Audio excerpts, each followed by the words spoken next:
প্রজনন স্বাস্থ্য সংক্রান্ত একটা ক্লিনিক্যাল ডকুমেন্টের ছোট্ট কিন্তু দারুণ একটা অংশ কিভাবে পুরো দৃষ্টিভঙ্গিটাই বদলে দিতে পারে আজকের বিশ্লেষণে আমরা ঠিক সেটাই উদ্ঘাটন করব। চলুন চিকিৎসা বিজ্ঞানের এই ভারী ভারী শব্দগুলোর আসল ওজনটা একটু মেপে দেখা যাক। শুরুতেই ডকুমেন্টের একদম ওপরের দিকের ইংরেজি কাঠামোটা একটু খেয়াল করা যাক। বায়োলজিক্যাল ফ্যাক্টরস বা জৈবিক কারণ শব্দগুলো শুনলেই কেমন যেন একটা বৈজ্ঞানিক আবেগহীন খটখটে ব্যাপার মনে হয়, তাই না? মানে মানুষের মনের অনুভূতির চেয়ে এখানে যেন শরীরের বিজ্ঞানটাই অনেক বেশি গুরুত্ব পাচ্ছে। আর এই আবেগহীন ব্যাপারটা আরও পরিষ্কার হয়ে যায় ঠিক পরের অংশটাতে, ইনফ্লুয়েন্সিং ডিলেড প্যারেন্টহুড। বিষয়টা একটু ভাবলে অবাক হতে হয় কিভাবে এই ইংরেজি শব্দগুলো একটা পরিবারের দীর্ঘদিনের আবেগময় অপেক্ষাকে স্রেফ একটা কাঠামোগত মেডিকেল কন্ডিশনে রূপান্তর করে ফেলছে। মনে হচ্ছে এখানে কোনো গভীর মানবিক অভিজ্ঞতা নেই, পুরোটাই যেন একটা যান্ত্রিক হিসাব নিকাশ। এই গুরুগম্ভীর চিকিৎসাগত প্রেক্ষাপটটা কিন্তু বোঝা খুব জরুরি, কারণ এই আনুষ্ঠানিক আর ভারী পরিভাষাগুলো সমস্যার চারপাশে একটা শক্ত দেয়াল তুলে দেয়, আর এই দেয়ালটাই রোগী আর চিকিৎসার মাঝে একটা অদৃশ্য দূরত্ব তৈরি করে। কিন্তু ডকুমেন্টের একটু গভীরে গেলেই এই দেয়াল কিভাবে জাদুর মতো ভেঙে পড়ে সেটাই হবে আজকের সবচেয়ে বড় চমক। ডকুমেন্টের পাতা উল্টাতে উল্টাতে আমরা ঠিক 15 নম্বর অনুচ্ছেদে এসে পৌঁছাই, আর বিশ্বাস করুন এখানেই ঘটে পুরো বর্ণনার আসল টার্নিং পয়েন্ট।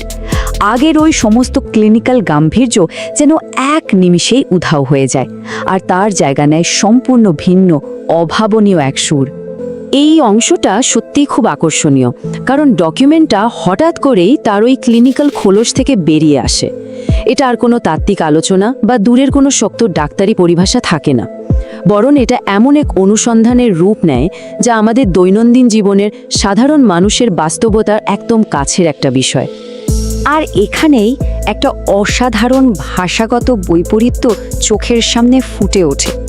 একদিকে সেই গুরুগম্ভীর ইংরেজি চিকিৎসা পরিভাষার ডিলেড প্যারেন্টহুড, আর ঠিক তার বিপরীতে আমাদের মাতৃভাষায় অত্যন্ত সহজ কিন্তু জরুরি একটা অভিব্যক্তি, বাচ্চা হতে দেরি হয়। ভাষা কিভাবে একটা সমস্যার পুরো অনুভূতিকেই পাল্টে দিতে পারে এটা তার একটা চমৎকার প্রমাণ।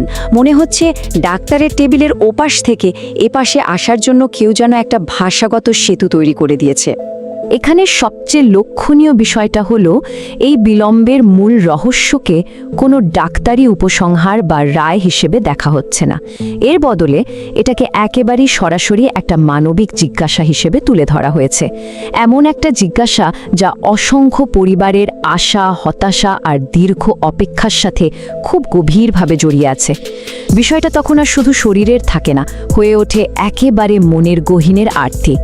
তো মূল কথায় আসা যাক, সবচেয়ে গুরুত্বপূর্ণ অংশ হলো ঠিক এই প্রশ্নটায়, কোন কোন কারণে বাচ্চা হতে দেরি হয়।